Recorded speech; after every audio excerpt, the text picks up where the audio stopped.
महत्त्वाची जागा आहे. याचं कारण असं की माझा जन्म पुण्यात झाल्यानंतर माझ्या आयुष्याची सगळ्यात आनंदी 2-2.5 वर्ष जी मी बारामतीत सगळ्यात जास्त राहिले ती अमराईमध्ये राहिलेली. त्याच्यामुळे अमराईचा हा सगळा परिसर आणि आयुष्यभर दर सुट्टीमध्ये प्रत्येक सुट्टीमध्ये 2 महिने मी बारामतीला यायचे. 2 काट्याच्या वाडीला तिथे वस्तीवर राहायची, नाही तर अमराईच्या बंगल्यात. या 2 बंगल्यांमध्ये माझं सगळं आयुष्य लग्न होईस्तोवर मी दर 2 महिने या संपूर्ण परिसरात राहिलेले. त्याच्यामुळे या भागातले लोक, त्याचे प्रश्न हे फार जवळून मी पाहिलेले आहेत. बारामतीमध्ये आपण सगळ्यांनीच एकत्र काम केलं. आदरणीय पवार साहेबांना जवळपास 6 दशक बारामतीकरांनी जी साथ दिली त्याबद्दल मी तुमच्या सगळ्यांचे मनपूर्वक आभार मानतो. आणि 1, 2 नाही 3 वेळा मोठ्या संख्येने आपण मतदान करून मला संधी दिली, याबद्दलही तुमच्या सगळ्यांचे मनपूर्वक आभार. आत्ताच ताई मला म्हणाल्या, त्यांनी मला शुभेच्छा दिल्या. मला कसल्या शुभेच्छा? त्या म्हणल्या की अहो या देशाच्या राष्ट्रपती द्रौपदी मुर्मूंनी ताई तुमचं कौतुक केलं, आम्हाला किती आनंद झाला. ही गोष्ट खरी आहे की तुमच्या सगळ्यांच्या आशीर्वादामुळे मला दिल्लीला जायची संधी मिळाली. दिल्लीला तुमच्या आशीर्वादाने तुमचे प्रश्न हे सातत्याने, मग महिलांचे प्रश्न असू दे, मुलांचे प्रश्न असू दे, सगळ्या समाजांचे प्रश्न, महागाई, बेरोजगारी, हे सगळे प्रश्न तुमच्या वतीने मांडण्यासाठी तुम्ही मला दिल्लीला पाठवलं. आणि गेले 15 वर्षापैकी 8 वर्ष सलग आणि 10 वर्ष सातत्याने सगळ्यात उत्कृष्ट काम संसदेत केल्यामुळे या राज्यातल्या राष्ट्रपती द्रौपदी मुर्मूंनी आमचं सगळ्यांचं कौतुक केलं. हे माझं कौतुक नाही, हे बारामतीकरांचं कौतुक आहे. कारण का तिथे जेव्हा नाव आणि पट्टी लागते तेव्हा द्रौपदी मुर्मू सुप्रिया सुळेकडे बघत नाही, द्रौपदी मुर्मू बारामती लोकसभा मतदारसंघाकडे बघते.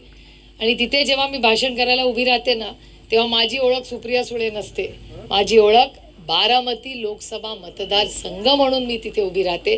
त्याच्यामुळे ती सगळी ओळख तुम्ही मला जी दिली ती तुमच्या सगळ्यांचे आशीर्वाद आहेत. तुम्ही प्रत्येकाने जे विश्वासाच्या नात्याने 1, 2, 3 वेळा मतदान केलं त्याबद्दल मी तुमची आभारी आहे. आणि 4थ्या वेळा मला मेरिट माझं पाहून मतदान करा ही विनंती करायला मी आलेले. माझं काम तुम्ही सगळ्यांनी पाहिलेलं आहे. इथलं काम बघता, पार्लमेंटमधलं काम बघता. त्याच्यामुळे लोकप्रतिनिधीचं काम काय असतं? लोकांचे प्रश्न मांडणे. म्हणजे तुमच्या सगळ्यांचे जे प्रश्न आहेत ते मी बारामतीत मांडायचे, पुण्यात मांडायचे, मंत्रालयाला मांडायचे आणि दिल्लीत मांडायचे. हे माझं काम आणि मी पूर्ण निष्ठेने हे काम आजपर्यंत केलेलं आहे. 3-4 गोष्टी मी तुम्हाला सांगते. एक तर मी नेहमी म्हणते की मी एक महिला खासदार नाही, मी खासदार आहे. मी जेवढी तुमची आहे तेवढीच ह्यांची पण आहे. त्याच्यामुळे एक आपण सगळ्यांनी महिलांनी लक्षात ठेवलं पाहिजे. आपण जेव्हा काम करतो ना तेव्हा म्हणायचं नाही की मी महिला आहे. आपण मी म्हणते मी खासदार आहे, महिला पुरुष नाही, जे काय असेल ना ते सगळं. आता आपल्याला शिक्षण मिळालं की नाही, आपण स्वतःच्या पायावर उभे राहिलं की त्या बघा मावशी 9वारी साडी नेसतात, तुम्ही पोरी 6वारी नेसता की नाही, झाला की नाही बदल? त्या मावशी डोक्यावर ना तिथे बसल्या त्या 6वारी नेसतात पण डोक्यावर पदर आहे, तुम्ही पोरी घेता का डोक्यावर पदर? चांगली गोष्ट आहे ना. आता ह्यांनी एका खांद्यावर माझ्यासारखा घेतलाय, हिनी तर ड्रेस घातलाय, झाला की नाही आपल्यामध्ये बदल? यांनी जब्बा पायजमा, यांनी जीन घालून आलाय हा बाबा आपल्या बरोबर, झाला की नाही बदल? बदल कशातून येतो? शिक्षणातून येतो. आता तुमची सगळी मुलं मला खरं सांगा कुठल्या शाळेत जातात? कुठल्या मीडियमला? तुमची मुलगी इंग्रजी, तुम्ही अजून लहान आहे पण इंग्रजी महत्वाचं झालं की नाही? आता आपल्याला आणखीन एक मी तुम्हाला सांगते की इंग्रजी जरूर शिकवा. मी इंग्रजी, पवार कुटुंबातलं पहिलं मूल इंग्रजी माध्यमात जाणारं सुप्रिया पवार, मी पहिली होते. आणि माझी आईचं भांडण झालं होतं माझ्या वडिलांची. माझे वडील म्हणत होते नाही मराठी मीडियममध्येच घालायचं, कशाला इंग्लिश मीडियम. पण माझी आई म्हणली होती ही मुलगी, आता आपण मुंबईत राहतो, ही मुलगी जगात उद्या कुठे काम करेल, आपण करूया. मग माझे वडील म्हणले पण तिचं मराठी चांगलं असायला पाहिजे. मी इंग्रजीही चांगलं बोलतो पण मी मराठी मीडियम, माझ्या वडिलांचं इंग्रजी उत्तम आहे पण ते मराठी माध्यमात शिकले. तर ते माझ्या आईला म्हणत होते असं काही होता कामा नये की ती इंग्रजी माध्यमात गेली आणि मराठी विसरली. आईला विसरायचं नाही, मावशीवर पण प्रेम करायचं पण आईला विसरायचं नाही. तर इंग्रजी भाषा ही आपली मावशी आहे आणि मराठी भाषा ही आपली आई आहे. त्याच्यामुळे मग माझे वडील म्हणले बघ मग जबाबदारी तुझी की घरामध्ये चांगलंच मराठी बोलायचं, म्हणजे मग तिला मराठी आलं पाहिजे आणि इंग्रजी आलं. मग माझ्या आई वडिलांनी कॉम्प्रोमाइज केला आणि त्यांनी मला इंग्रजी माध्यमात घातलं. इंग्रजी माध्यमात माझी मुलं इंग्रजी माध्यमातच शिकतात. माझा नवरा इंग्रजी जास्त बोलतो मराठीपेक्षा, कारण का माझ्या सासरी इंग्रजी भाषा जास्ती चालते. माझ्या माहेरी फक्त मराठी, सासरी फक्त इंग्लिश. त्यामुळे आपल्याला दोन्ही, आणि आपली भारताची महत्त्वाची भाषा कुठली? हिंदी. त्यामुळे हिंदीही आलं पाहिजे. कसं दुसऱ्याच्या बरोबर बोलताना, आता दिल्लीला आम्ही जातो, तिथल्या खासदारांना एखाद्याला इंग्रजी आलं नाही, आम्ही हिंदीत बोलतो त्याच्याशी. त्याच्यामुळे कुठल्याही भाषेबद्दल माझी सगळ्यांना विनंती आहे, तुम्ही शिकला, तुमची मुलं शिकणार आहेत, मराठीवरही प्रेम करा, हिंदीवरही प्रेम करा आणि इंग्रजीवरही प्रेम करा आणि मुलं चांगली शिकवा. समता कशातून येते?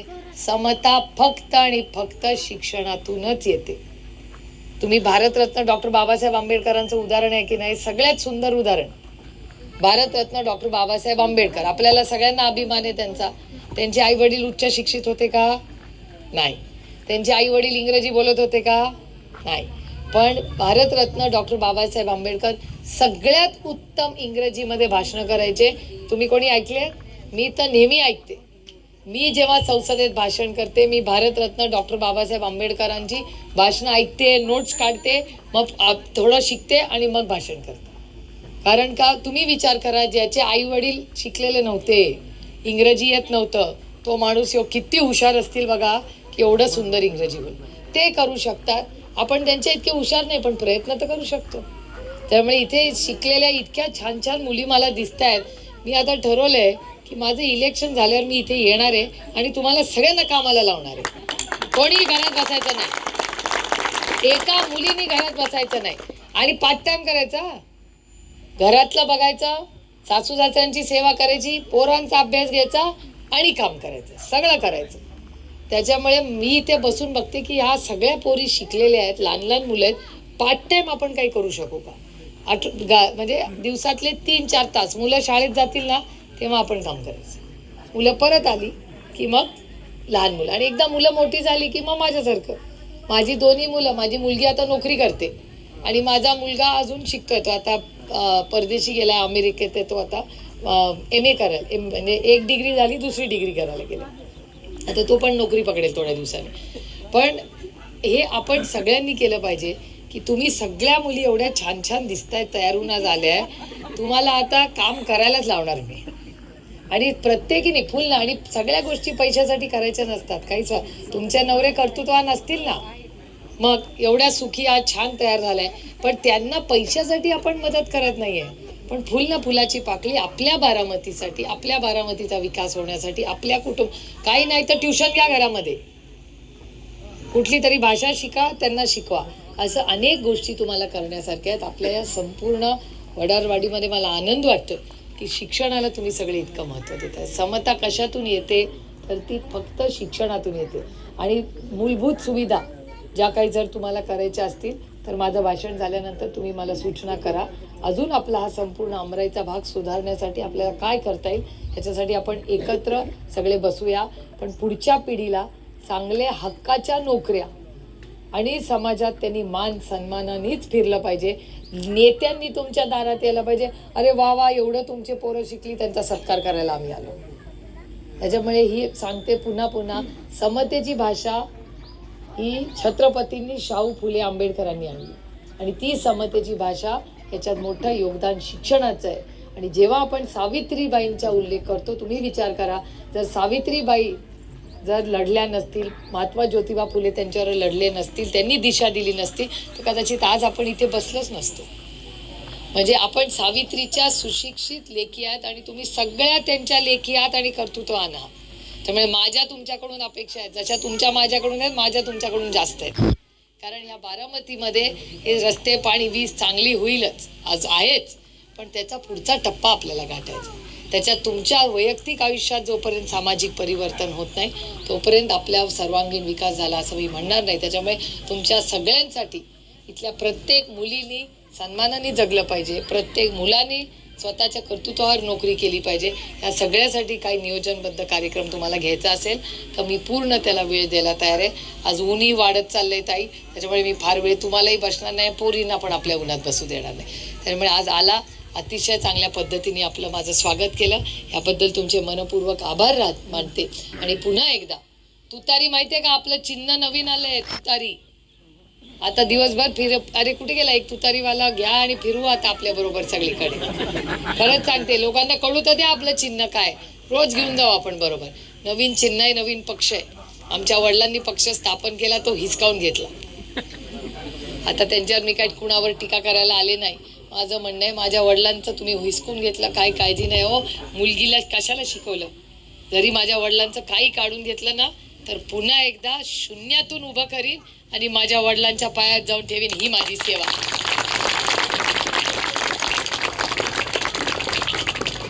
या महाराष्ट्रात स्त्री भ्रूण हत्या थांबवून दाखवीन तुम्हाला.